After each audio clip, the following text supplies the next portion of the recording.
تو وہ اگر ہے تو ڈاؤن سائزنگ اوپر سے ہونی چاہیے. غریب کے چولہے بند کرنے سے تو نہیں ڈاؤن سائزی مطلب ممکن ہے. 6 سیکٹریوں کی تنخواہ ہو ساری, اور 4 وزیر اعظم وزراء کی جو ہے, اور وزیر اعظم کی ایک جو 5 لوگوں کی تنخواہ بنتی ہے, وہ ان لوگوں غریب لوگوں کے وہ سارے جو جتنے ملازم ہیں ان کی ماہانہ جو ہے وہ ان کے اخراجات بنتے ہوں. تو یہ وہ چیزیں ہیں جو لوگوں کے دلوں میں جب بس گئی, اور وہ تکلیف دہ چیزیں تھیں. ہر طرف انہوں نے اپنے لیے ایک محاذ کھول لیا اور پرواہ نہیں کی کبھی. ہاں پھر ہم نے بلدیاتی الیکشن پی ٹی آئی نے کرائے تھے, اور جب بلدیاتی نمائندوں نے یہ کہا کہ جی ہمیں اختیارات دیے جائیں اور پھر ہمیں جو ہے وہ فنڈز دیے جائیں, تو اس پر پرائم منسٹر یہ کہتا ہے کہ اگر ہم اختیارات اور فنڈز آپ کو دے دیں تو ہم ریڈی لگا لیں گے. پھر دھرنے والوں نے کہا کہ ہم مظفر آباد آ رہے ہیں, تو اس نے کہا یہ تمہارا باپ ان پلوں سے گزرے گا. مطلب عجیب کسی ایسے ڈائلاگ کیے جو فلموں میں بھی نہیں ہوتے. یہ عوام ہے اور یہ حق مانگتی ہے, اور حکومتیں جو ہے وہ ایک خاندان میں جس طرح ماں باپ کا درجہ ہوتا ہے, ایک ماں کا درجہ حکومت رکھتی ہے. تو یہ ہے کہ ان لوگوں کو ستایا گیا کہ اس نتیجے پر پہنچے ہو. لوگوں کا قصور نہیں ہے, مطالبات بھی میکسیمم جو ہیں ان کے جائز ہیں. لیکن نیائی صاحب جو پرتشدد واقعات ہوئے ہیں, بڑی خوفناک فوٹیجز ہم نے دیکھی ہیں, اس کی ذمہ داری کون لے گا؟ کون اس کا ذمہ دار ہے؟ جو ذمہ دار ہیں ان کے خلاف کارروائی بھی ہوگی؟ آپ حمایت کرتے ہیں کارروائی کی؟ دیکھیں جی, میں تو یہ کہوں گا کہ اس کی ذمہ داری یہ کس نے یہ لوگوں کے معاملات کو دیکھنا تھا؟ یہ تو حکومتیں ہی ہوتی ہیں, ادارے ہوتے ہیں. تو یہ تو حکومت پر ذمہ داری آتی ہے کہ انہوں نے یہاں تک لوگوں کو بچایا کہ لوگ مرنے مارنے پر پہنچ گئے, قتل و غارت پر آ گئے, گراؤ جلاؤ کی صورت میں آ گئے. یہ کیوں ہے؟ مہنگائی تو اس پوری دنیا میں ہے. آزاد کشمیر میں ہینڈل نہیں کیا گیا. آزاد کشمیر حکومت نے اپنے آپ کو جو ہے وہ یہ سمجھے کہ ہمیں کوئی نہیں چھیڑ سکتا. وہ اس لیے کہ یہ کوئی پارلیمانی نظام سے نہیں آئے ہیں, اسمبلی سے اندر ہی سے ایک ایسے شخص کو بنا لیا گیا راتوں رات, ایک ایسا ماڈل تیار کیا گیا کہ ایک وزیر اعظم کے ساتھ ساری جماعتوں کو لگا دیا گیا. پیپلز پارٹی سے پوچھتے ہیں تو کہا کہ یہ کیا کیا آپ نے, تو انہوں نے کہا اوپر سے حکم آیا ہے. نون والوں سے پوچھتے ہیں تو وہ کہتے ہیں اوپر سے حکم آیا ہے. اور پھر جو لوگ یہاں کمزور عقیدہ والے تھے, نئی پی ٹی آئی آئی تھی, گورنمنٹ بنی تھی, وہ بھی ساتھ رکھ کے تو ایک ایسی گورنمنٹ بنی جس کے کوئی 3-4 وارث ہیں. اور یہ کوئی ایک پارٹی ہوتی ہے نا تو وہ اتحادی جماعت. اچھا, یہ ریئیکشن ہے لوگوں کا جس طریقے سے آپ کو ہٹایا, جس طرح آپ بات کر رہے ہیں؟ اور کیا جو وزیر اعظم تھے ان کو اسلام آباد میں ہونا چاہیے تھا یا اپنے حلقے میں ہونا چاہیے تھا, اپنے علاقے مظفر آباد میں ہونا چاہیے تھا؟ اور اس کے ساتھ یہ ضرور ایڈ کریں کہ کیا یہ حکومت پر جو موجودہ آپ کی حکومت ہے آزاد جموں کشمیر کی, یہ اس پر عدم اعتماد ہے لوگوں کا؟ بالکل, یہی لوگوں نے ساری پارٹیوں کو ووٹ دیا, اور اکثریت کی پارٹی پی ٹی آئی تھی جس سے اقتدار چھینا گیا اور ایک ایسے آدمی کو لایا گیا. دیکھیں, یہ جو آپ کا پہلا کوسچن کا حصہ تھا نا, یہ ہے کہ وزیر اعظم عوام کا ہوتا ہے, اس کو عوام میں ہونا چاہیے.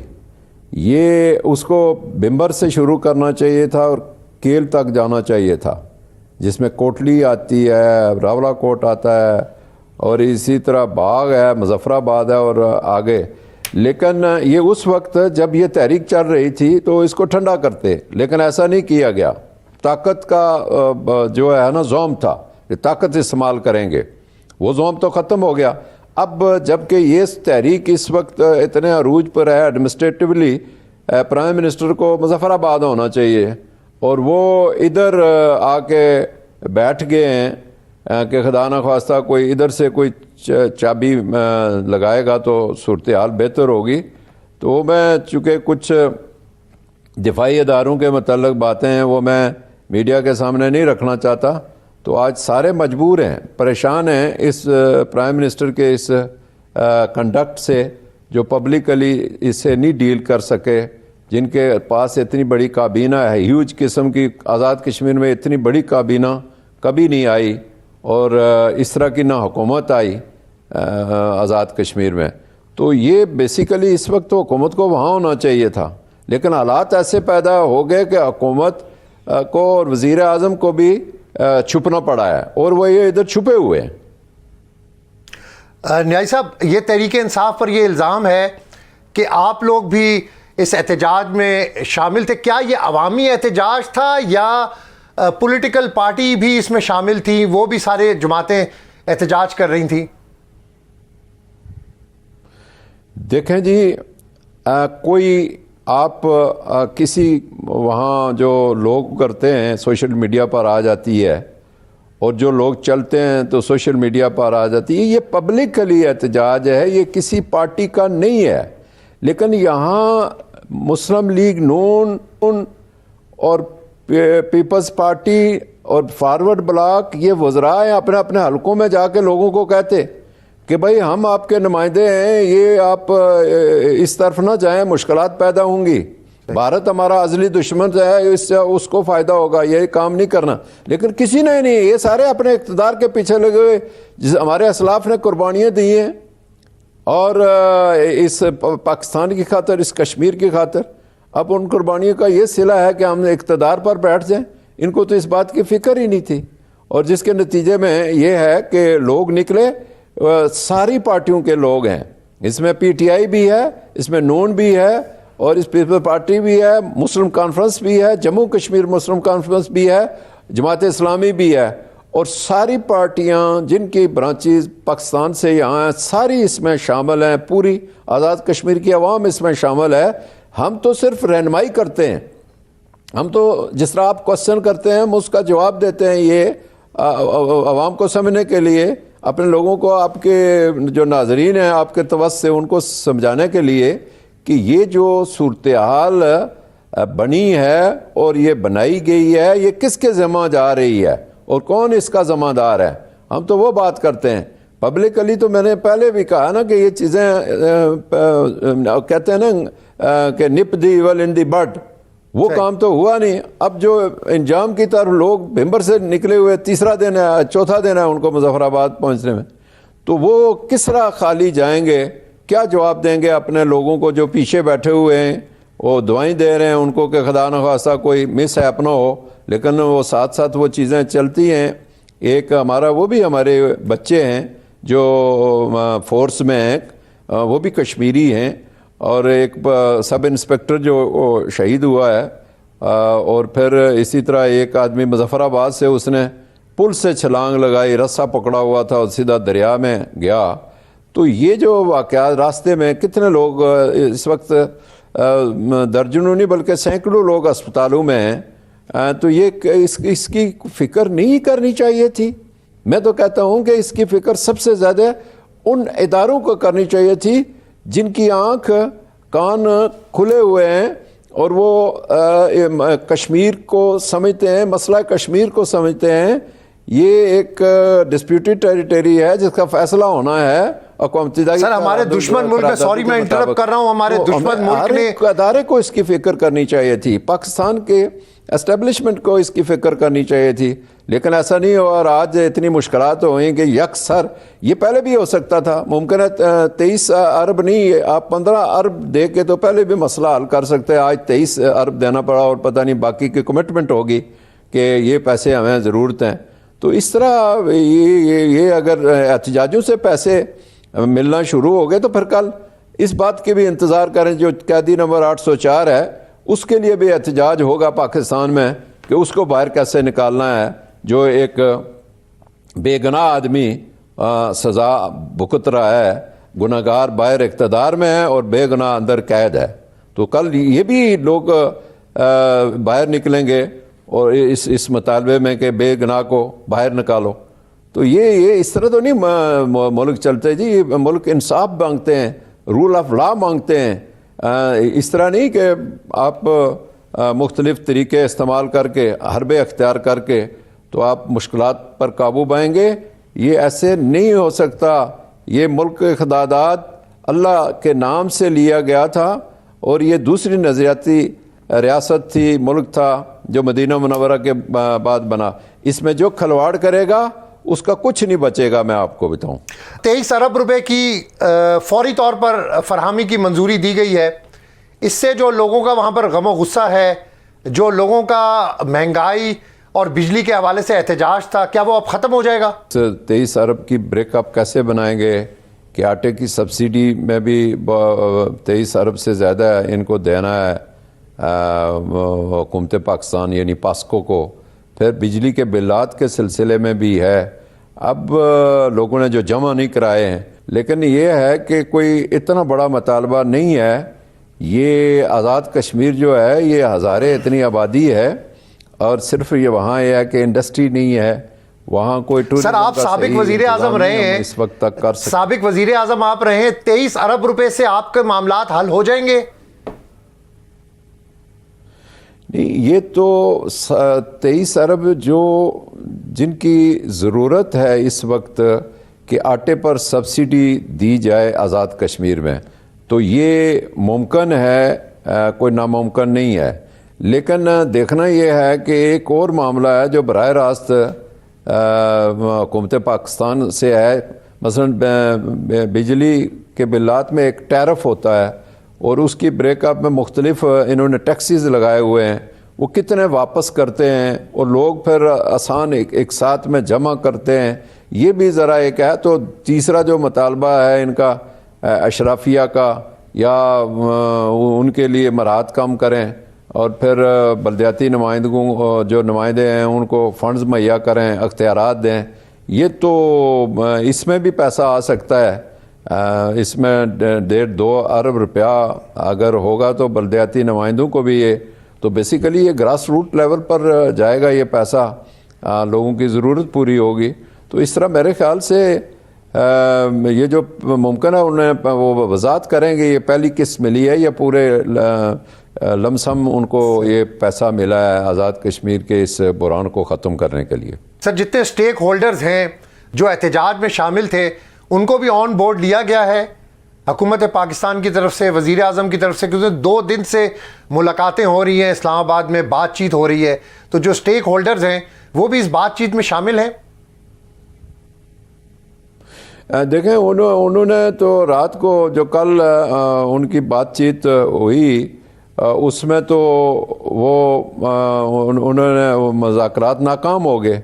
اب چونکہ پھر وزیر اعظم پاکستان میاں شہباز شریف صاحب نے آج میٹنگ بلائی وہاں کے سٹیک ہولڈر، پرائم منسٹر اور ان کی اپنی پارٹی جو ہے اور پیپلز پارٹی، ان کو بلا کے تو یہ کام کیا ہے. تو پھر اس کا مطلب ہے یہ حکومت آزاد کشمیر میں ڈیمانڈ دی ہوگی نا کہ اتنے میں ہم مینیج کر لیں گے یہ اگر آپ گرانٹ ہمیں دے دیں گے.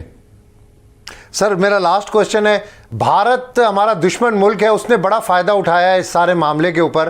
اپنے لوگوں کو کیا میسج کنوے کریں گے؟ یہ جو وائلنس ہوا ہے، جو پرتشدد احتجاج ہوئے ہیں، اس حوالے سے. دیکھیں جی، بھارت ہمارا ازلی دشمن ہے.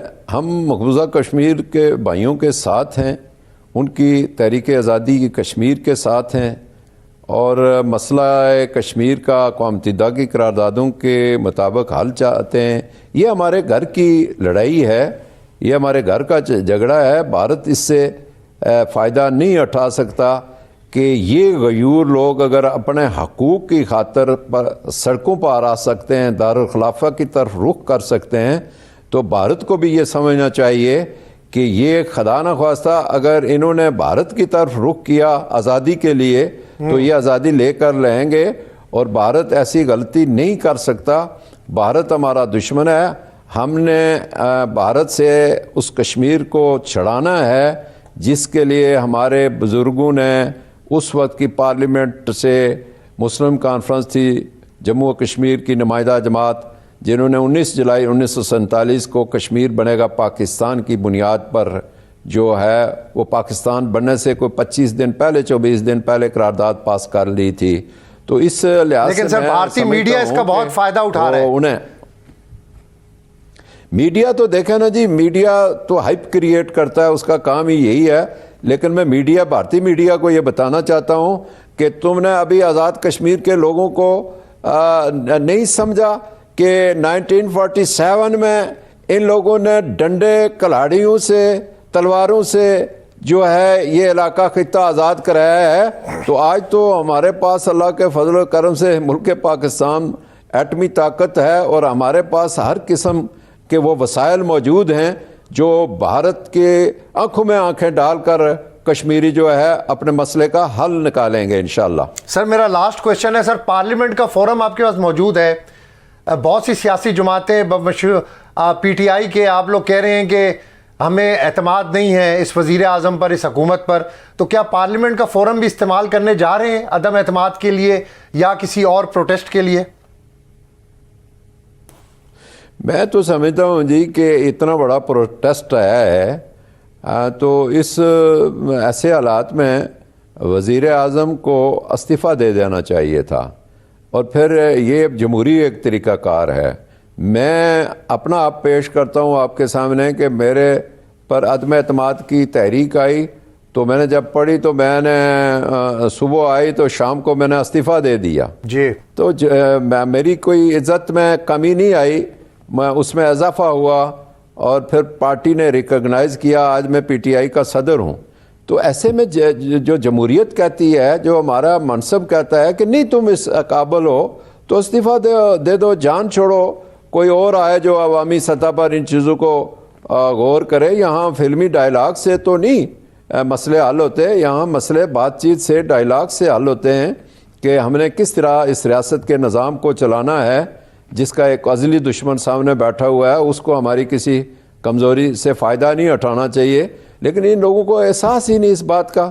میں تو اپنے ہر معاملے میں, ہر اپنی گفتگو میں کہتا ہوں کہ ہمیں کوئی ایسی حرکت ہم سے نہیں ہونی چاہیے اور ایسی ہماری کمزوری نہیں سامنے آنی چاہیے جس سے بھارت ہمارا ازلی دشمن فائدہ اٹھائے. Welcome back. پروگرام کے اس حصے میں فیصل چودھری ایڈوکیٹ, معروف تجزیہ کار اور سینئر صحافی ثناء اللہ خان ویڈیو لنک پر جوائن کیا ہے. مشتاق منہاج صاحب نے, سابق وزیر ہیں آزاد جموں کشمیر کے اور صحافی بھی رہے ہیں, اور ساتھ ساتھ شوکت بسرا صاحب, انہوں نے ویڈیو لنک پر جوائن کیا. میں مشتاق منہاج صاحب کی طرف جاؤں گا. مشتاق صاحب بڑا بریف بتائیں کہ یہ جو آزاد کشمیر میں ہوا, اب یہ معاملہ ختم ہو گیا, حل ہو گیا یہ معاملہ؟ دیکھیں نظر بظاہر تو یہ ہے کہ جو ابھی چونکہ جو جوائنٹ ایکشن کمیٹی ہے اس کی طرف سے کوئی اعلامیہ نہیں آیا, لیکن گورنمنٹ آف آزاد کشمیر نے بجلی کے نرخ بھی اور آٹے کی نرخ بھی, اس کے متعلق جو نئی قیمتیں ہیں سبسڈائز ریٹ کی, وہ انہوں نے نوٹیفیکیشن جاری کر دی ہیں. تو اب اگر تو جو یہ مارچ ہے یا یہ جو دھرنا دینے جا رہے ہیں, یہ اگر صرف آٹے اور یہ جو بجلی کے نرخوں کے متعلق تھا اور ان میں ریلیف دینے کے متعلق تھا, تو اس حد تک تو 23 ارب روپے کی پیکج کی منظوری وزیر اعظم پاکستان میاں شہباز شریف صاحب نے دے دی ہے. لیکن اگر اس کے بعد اگر کوئی, آپ کو پتہ ہے جب اس طرح کے دھرنے ہوتے ہیں, مارچ اس طرح کے نکلتے ہیں, تو کوئی ایک ایلیمنٹ اس میں نہیں ہوتا.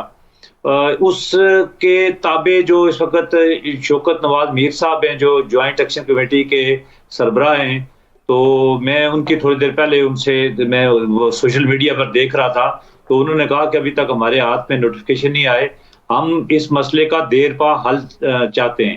تو اگر تو انہوں نے اس کے اوپر سیٹسفائی ہو گئے تو دیکھیں گے کہ وہ کیا ان مارچ والوں کو, جس میں مختلف اور بھی عناصر شامل ہیں, یہ ان کو واپس بھیجنے میں کامیاب ہوتے ہیں یا شاید ان کی بھی نہ سنی جائے. کیونکہ کچھ لوگ ایسے بھی ہیں یہاں پر جو آزادی کا مطالبہ ہیں, تو آزادی کا مطالبہ تو میرے آپ کے بس میں نہیں ہے.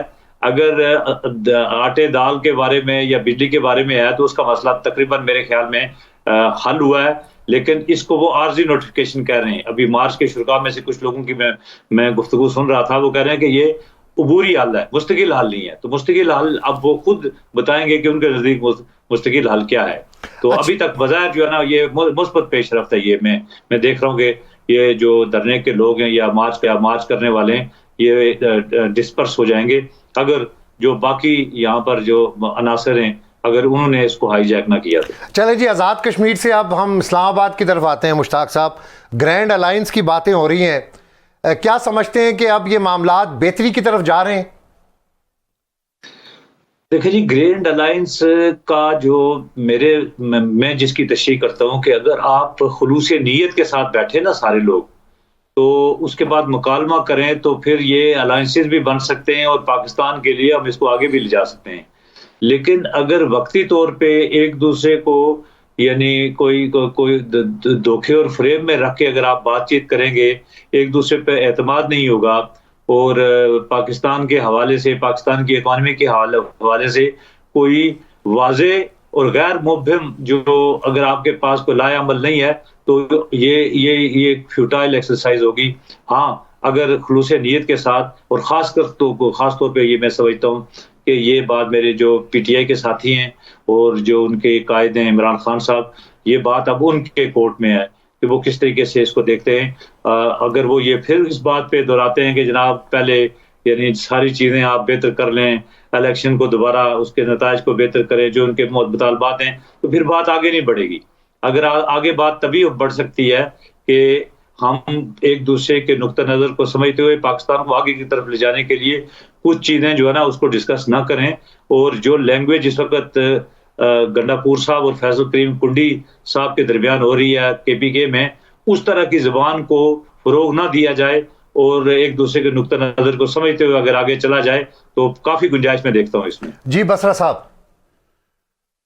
دیکھیں عباس بھائی، پہلے تو میں کشمیر کے حوالے سے گزارش کرنا چاہتا ہوں مناز صاحب کی موجودگی کا فائدہ اٹھاتے ہوئے کہ ہمارے بھی بہت سارے کشمیری بھائی دوست ہیں، ظاہر ہے پارٹی کے بھی ہیں اور بھی ہمارا سرکل ہے، وہ بار بار ہمیں کہہ رہے تھے کہ جو موجودہ کٹ پتلی حکومت ہے جو کہ غیر منتخب ہے، وہ کشمیر میں اس سے بھی زیادہ ظلم کر رہی ہے جو انڈیا مقبوضہ کشمیر میں کر رہا ہے. تو مجھے بتائیے ہم کیا دنیا کو یہ ماڈل دکھا رہے ہیں اور دنیا کو کیا دکھا رہے ہیں کہ پاکستان میں اس وقت کیا ہو رہا ہے. اور اس کی ریزن یہ ہے کیونکہ پاکستان میں بھی یہ غیر جمہوری لوگ ہیں، غیر منتخب لوگ ہیں. اسی طرح رجیم چینج جس طرح پاکستان میں ہوا، اس طرح آزاد کشمیر میں بھی رجیم چینج ہوا تھا، اور وہاں پہ بھی جو ڈمیز تھے، جو جن کے پاس کوئی مینڈیٹ نہیں تھا، بائی ہوک اور بائی کروک، جس طرح اسٹیبلشمنٹ نے ان ڈمیز کو مسلط کیا پاکستان میں، آزاد کشمیر میں ان کو مسلط کر دیا. تو الٹیمیٹلی رزلٹ تو یہ نکلنا تھا کہ جب آپ ایشوز کو ایڈریس نہ کریں، ایشو تھا کیا بھئی؟ اگر آپ پیسے ان کو وقتی جاری کر دیتے، جو سبسڈی ان کی بنتی ہے آئینی اور قانونی طور پہ، جو کہ گلگت میں بھی موجود ہے، تو یہ معاملہ ہونا ہی نہیں تھا. تو اینی وے، تو بڑا یہ انفارچونیٹ ہے کہ پہلے مودی جو ہے جس طرح کی گفتگو کر رہا ہے ہمارے متعلق، اور ہم بھاگ جا رہی ہے، ہماری حکومت مرے جا رہی ہے مودی کے عشق میں، کیونکہ یہ مودی کی یاری جو ہے نا وہ لے ڈوبے گی کسی نہ کسی دن ہمیں، کیونکہ ان کو کاروبار کا وہاں شوق ہے، تجارت کا شوق ہے، اور وہ جو گفتگو اس نے کی ہے وہ چلا نہیں سکتے آپ. وہ کہتے ہیں ان کی کیا حیثیت اور اوقات ہے، ہم تو آگے بہت نکل گئے ہیں، ہمارے پاس تو اس وقت یہ روٹی پوری کر لیں اپنی تو وہی کافی ہے، تو ان سے ہم کیا لڑیں گے یا کیا کریں گے.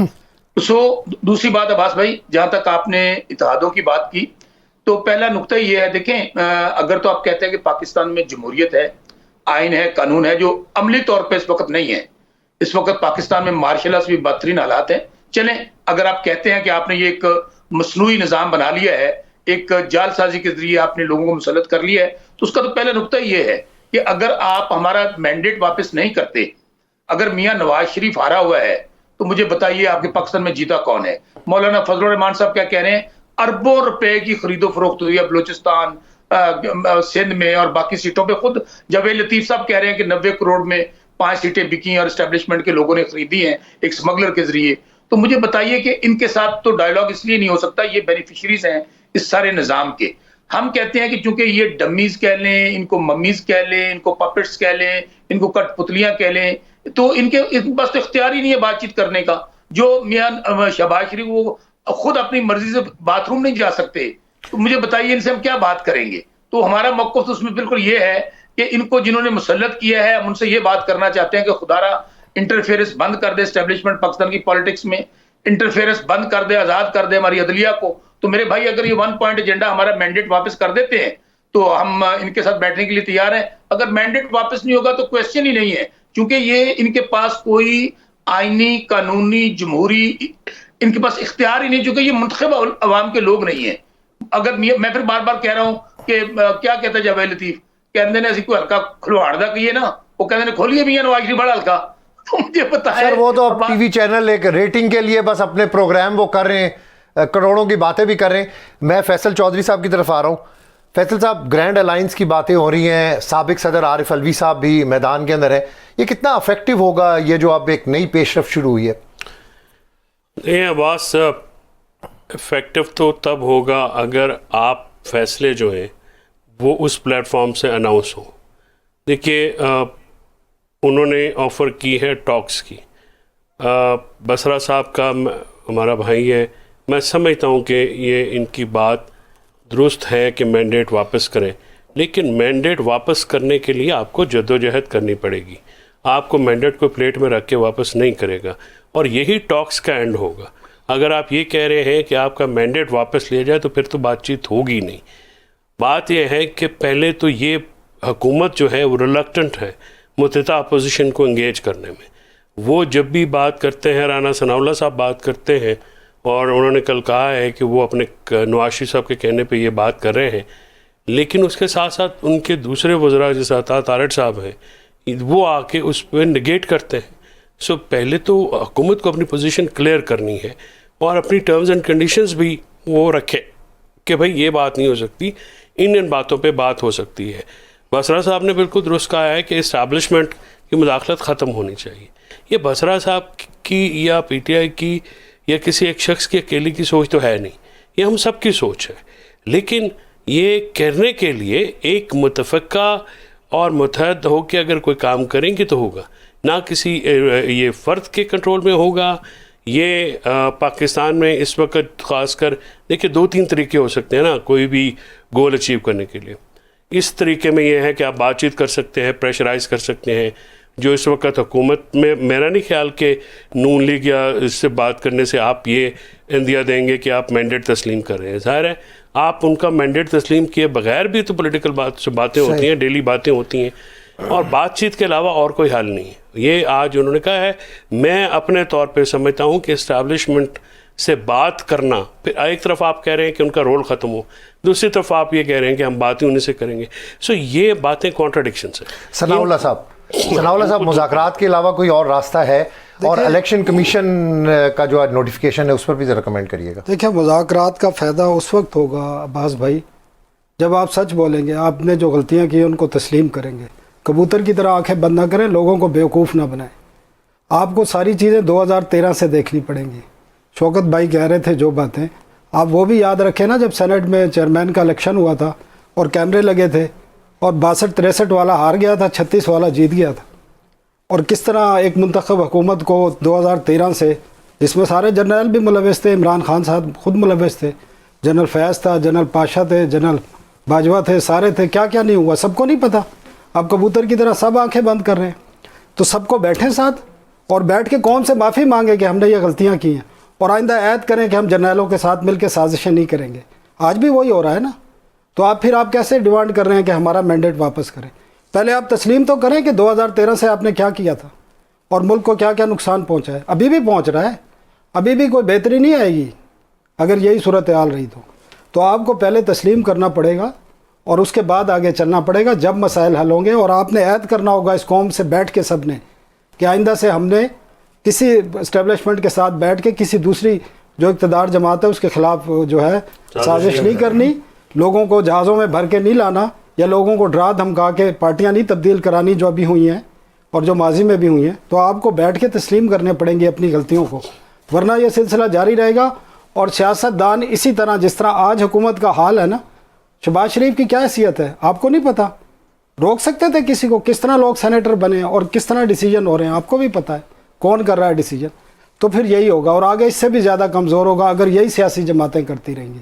تو گرینڈ الائنس کا کوئی فائدہ نہیں. بیٹھیں اور پھر قوم سے معافی مانگیں, حقائق کو تسلیم کریں, ہم سے یہ غلطی ہوئی ہے سب تسلیم کریں, اس کے بعد آگے بڑھیں. اس کے بعد اکانومی بھی ٹھیک ہوگی, جمہوریت بھی پروان چڑھے گی اور میڈیا بھی ٹھیک ہو جائے گا. لیکن اگر اس طرح چلتے رہیں گے تو کوئی فائدہ نہیں. اقتدار کے لیے آپ اسٹیبلشمنٹ کے گود میں جا کے اگر جو بھی بیٹھے گا پھر تمام جمہوری نظام کمزور ہوگا, پارلیمنٹ کمزور ہوں گی اور سیاسی حکومتوں کی کوئی حیثیت نہیں. مشتاق منہاج صاحب, مخصوص نشستوں کے حوالے سے سپریم کورٹ کے حکم پر آج الیکشن کمیشن نے جو مخصوص نشستیں تھیں ان میں بہت سے جو اراکین تھے ان کو ڈی نوٹیفائی کر دیا ہے. اب آپ کیا دیکھتے ہیں اگلا اس کا سین, کیا سینیرو نظر آ رہا ہے اب آپ کو؟ دیکھیں, ہم آئین اور قانون اور پاکستان کی عدلیہ پہ یقین رکھتے ہیں, اور ہم یہ سمجھتے ہیں کہ جو کیس اس وقت سپریم کورٹ آف پاکستان میں ہے اس کا عدلیہ میرٹ کے اوپر اس کا فیصلہ کرے گی, اور جو بھی فیصلہ ہوگا وہ ہمارے لیے قابل قبول ہوگا.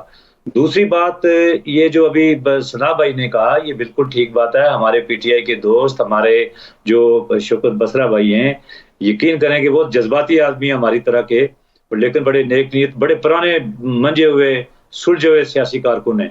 لیکن مجھے دکھ ہوتا اور حیرت بھی ہوتی ہے کہ وہ جب یہ سین جو پولیٹیکل ہسٹری ہے وہ یہ سمجھتے ہیں کہ تاریخ جو ہے سیاسی وہ کوئی یہ 8 مئی فروری کے الیکشن سے یا عمران خان کی عدم اعتماد کی تحریک سے بات شروع ہوئی ہے. یہ اسی لیے عمران خان کو, آپ کو پتہ ہے کہ یہاں عمران خان کی جو ضمانتیں ضبط ہوتی تھی 6 سیٹوں پہ الیکشن ہوتا تھا, لیکن جب محترمہ بینظیر بھٹو اور نواز شریف صاحب کے درمیان میثاق جمہوریت ہوا, اس وقت بسرا صاحب پیپلز پارٹی میں تھے, تو اس کے بعد یہ عمران خان کا مورا یا گھوڑا یا کٹ پتلی یا پاکستان کی سیاست میں ایک نیا کردار ڈالا گیا. پھر اس کے لیے اربوں خربوں روپے کی انویسٹمنٹ ہوئی, جرنیلوں کے جرنل پوری نسل کو باقاعدہ بلوا کر نوجوانوں کے ایلیٹس کے اسکولوں کالجوں سے یہ کام شروع کیا گیا. ٹیچرز کو کہا گیا کہ آپ یہ ان 2 مقبول عام سیاسی جو پارٹی ہیں ان کے لیڈرز کو, چور اور ڈاکو کو, اور بچوں کے ذہنوں میں یہ ڈالا گیا. یہ اتنا آسان کام نہیں ہے کہ یہ ایک دم کہیں کہ ان کو کوئی مینڈیٹ حاصل ہو گیا یا کوئی چیز. ان کا بھی مینڈیٹ سارا چوری کا ہے, بدماشی کا ہے, غنڈہ گردی کا ہے, اور اسی طریقے سے انہوں نے یہ پوری تاریخ بتاتی ہے عمران خان کی کہ چند جرنلوں, فیض حمید, راحیل شریف, یہ سارے جن کی پیر کی انگلی کھڑے ہونے والی تھی 2014 کے دھرنوں کے اندر, پھر ان سے ملتے تھے, یہ سارے اسی نرسری سے اور اسی گملے سے انہوں نے جنم لیا ہے. تو آج یہ آ کے یہ نہ کہیں کہ ان کے پاس کوئی بہت بڑا کوئی عوامی مینڈیٹ نہیں ہے. اس الیکشن میں بھی وہ کوئی اتنا بڑا کوئی 30 مار خان کوئی ہم نے نہیں دیکھا یہاں پہ. بسرا صاحب سے ریپلائی لینے دیں, بس ٹائم شارٹ ہے. الیکشن کمیشن کے نوٹیفکیشنز, بسرا صاحب. عباس بھائی پہلی بات تو ٹھیک ہے نا, ایک قانون کے مطابق انہوں نے کر دیا ہے. مناز صاحب ایک منٹ ذرا.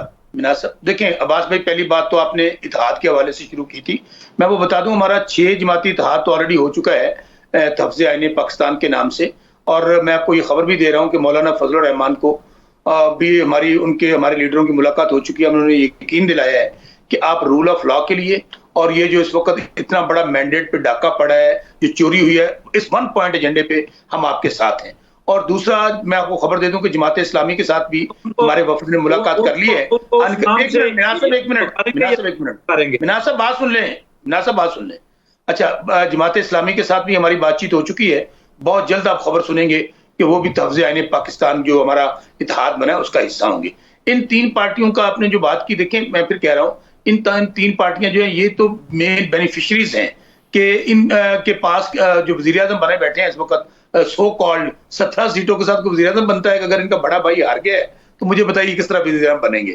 اگر میڈم چیف منسٹر جو پنجاب میں ٹک ٹاکر ہیں اور صرف ویڈیوز بنا رہی ہیں اور اپنا وہ فوٹو شوٹ کر رہی ہیں, اگر وہ ہاری ہوئی ہیں تو 36 سیٹوں کے ساتھ کون وزیر اعلیٰ بنتا ہے؟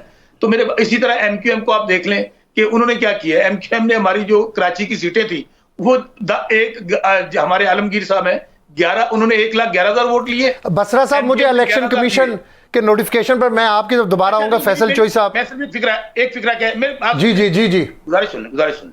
سو میرے بھائی ہمارا اتحاد بن چکا. اور ہاں, اگر مناز صاحب کہتے ہیں بالکل ہم تیار ہیں, ثناء اللہ صاحب نے بات کی, بنائیں ٹروتھ اینڈ ریکانسیلیشن بنوا دیں, ایک کمیشن بنائیں, اور وہ 2014 سے شروع کرنا ہے, 2010 سے کرنا ہے, 1947 سے کرنا ہے, ہم اس کے لیے تیار ہیں. اور بالکل اس کے جس نے کیا اس کو معافی مانگنی چاہیے. سنیں میری گزارش تو سن لیں.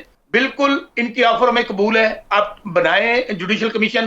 بھائی ہمارا تو 76 سال میں حصہ ہے, ٹوٹل 3.5 سال. آپ نے ہم جو ہماری غلطی اس کی معافی قوم سے مانگیں گے. تو مجھے اتنا بتا دیں عباس صاحب, چلے 2018 میں تو ان کی بات مان بھی لوں, آٹے میں نمک کے برابر نہیں تھا کہ اگر کوئی دھاندلی ہوئی بھی تھے. ابھی تو ہمارے ساتھ کوئی نہ جرنیل ہے, نہ اسٹیبلشمنٹ ہے, نہ فوج ہے, نہ آپ کا کوئی ادارہ ہے کہ گال ہوگی کا. اب ہمیں کس نے جتوایا ہے؟ آج پورا پاکستان عمران خان کے ساتھ کھڑا ہے. بس ہو گیا, آپ کا پوائنٹ آف ویو آ گیا. فیصل چودھری صاحب, یہ جو الیکشن کمیشن کے نوٹیفکیشن آئے اس سے کوئی فرق پڑے گا؟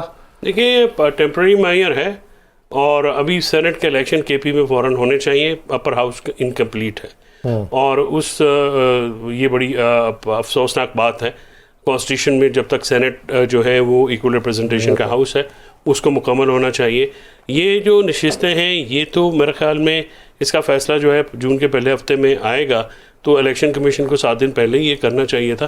بیسکلی یہ جو مخصوص نشستیں ہیں یہ ضرور جو تناسب سے بڑھ کے دینے کا مقصد تو وہی لگتا تھا کہ 2/3 جو ہے امینڈمنٹ لا کے اس میں کسی خاص شخصیت کے ٹینور کی ایکسٹینشن بھی مطلوب تھی، اور یہ ایک پورا پروگرام تھا اس میں۔ ایک منٹ شوکت صاحب، ایک منٹ، وہ یہ سارا معاملہ جو ہے یہ کسی مقصد کے لیے کیا گیا تھا، ظاہر ہے وہ ریورس ہو گیا۔ اب دوسری جو واردات ہے جو شوکت بسرا صاحب جانتے ہیں، خود بھی وکیل ہیں، ان کے ساتھ بھی ہوا ہے، یہ جو آپ ری کاؤنٹنگ ہو رہی ہے اوتھ لینے کے بعد، پی ٹی آئی کے جو بیکڈ کینڈیڈیٹ ہیں اوتھ لیا، ڈپٹی اسپیکر، اسپیکر، پریزیڈنٹ کے الیکشنوں میں حصہ لیا، اور اس کے بعد ایک دن الیکشن کمیشن نے کہا جی کہ یہ ری کاؤنٹنگ کریں، اور ریجیکٹڈ ووٹس اچانک جو 1,500 کا ریجیکٹ ووٹ تھا وہ 12,500 پہ گیا، اور ان کی سیٹیں واپس ہوئیں۔ لاہور ہائی کورٹ کے ایک جج صاحب نے اس کو کالعدم قرار دیا، تو ان کے خلاف ایک مہم شروع ہو گئی۔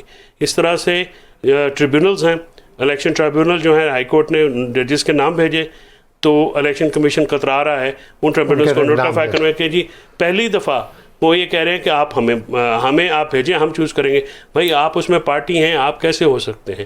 سو ملک میں آئین کی جو دھجیاں الیکشن کمیشن نے اڑائی ہیں اس میں تو میں معذرت کے ساتھ مشتاق صاحب ناراض نہ ہو، یہ میاں نواز شریف صاحب کو بھی پیچھے چھوڑ دیا ہے۔ اب صرف گلہ یہ ہے کہ اس گملے میں ہم تھے تو باقی کیوں آ گئے ہیں؟ تو یہ تو اگر جانا ہے تو جنت جلانی کے دور سے پھر شروع کر لیں، اس سے بھی پیچھے چلیں۔ میں ثناء اللہ صاحب نہیں جو مکانی تسی قسم تو یہ ہے کہ بھی مکانی نہیں، تو پھر جتنا پیچھے چلے جائے چلے جائے۔ جی سر، بہت بڑا امپیکٹ آئے گا۔ 23 سیٹیں جا رہی ہیں نون لیگ کی اور پیپلز پارٹی کی، سسپینڈ ہوئے ہیں جی، اور تو نیشنل اسمبلی میں 2/3 اکثریت ختم ہو گئی۔ جو سر بتا رہے تھے وہی ہوگا، جو خواب ہیں ججوں کی ایکسٹینشن کے۔ اس کے علاوہ IMF کا جو ایگریمنٹ ہونے جا رہا ہے اس میں بھی کئی آئین ترمیم کرنے کا ان کا ارادہ تھا، جس میں NFC ایوارڈ ہے۔ NFC ایوارڈ آئین میں لکھا ہوا ہے کہ صوبوں کا ایک شیئر طے کر دیا جائے تو اس کو کم نہیں کیا جا سکتا۔ یہ کم کرنا چاہتے ہیں۔ وزیر خزانہ نے واشنگٹن میں کہا تھا ابھی، اورنگزیب نے، کہ NFC پر ہمیں نظر ثانی کرنا پڑے گی، وہ نہیں ہو سکتی۔ تو اس طرح اگر الیکشن ہو جاتے ہیں KP میں سینٹ کے، تو 11 سیٹوں میں سے 9 سیٹیں سنی اتحاد کونسل PTI کی ہیں اور 2 باقی ہیں، تو سینٹ میں بھی 2/3 اکثریت گئی۔ تو یہ جو ایک دیکھے جا رہی تھی پالیسیاں بنا کے پلاننگ کر کے بیٹھے تھے کہ ہم نے آئینی ترمیم کرنی ہے، تو وہ تو ممکن نہیں ہوگا۔ اگر سپریم کورٹ ڈیسیجن کوئی دے دیتی ہے دوبارہ سے کوئی اس قسم کا دوسرا ڈیسیجن، تو پھر تو وہ یہ سیٹیں جائیں گی، آپ کو پتہ ہے کہاں جائیں گی، یہ بھی پتہ ہے آپ کو، پھر 2/3 اکثریت نہیں ہوگی۔ تو مسئلے بہت ہیں اس فیصلے سے، بہت ساری چیزیں جڑی ہیں۔ آئینی ترمیم اب ممکن نہیں ہوگی، جو آپ کو پتہ ہے حکومت بھی چاہتی ہے اور اسٹیبلشمنٹ بھی چاہتی ہے بہت ساری آئینی ترمیم کرنا، تو وہ نہیں ممکن نہیں رہے گا اس فیصلے کے بعد۔ بہت شکریہ مشتاق منہاج صاحب، بسرا صاحب، ثناء اللہ خان اور فیصل چودھری ایڈوکیٹ، آپ نے پروگرام میں ہمیں جوائن کیا، آپ کا بہت شکریہ۔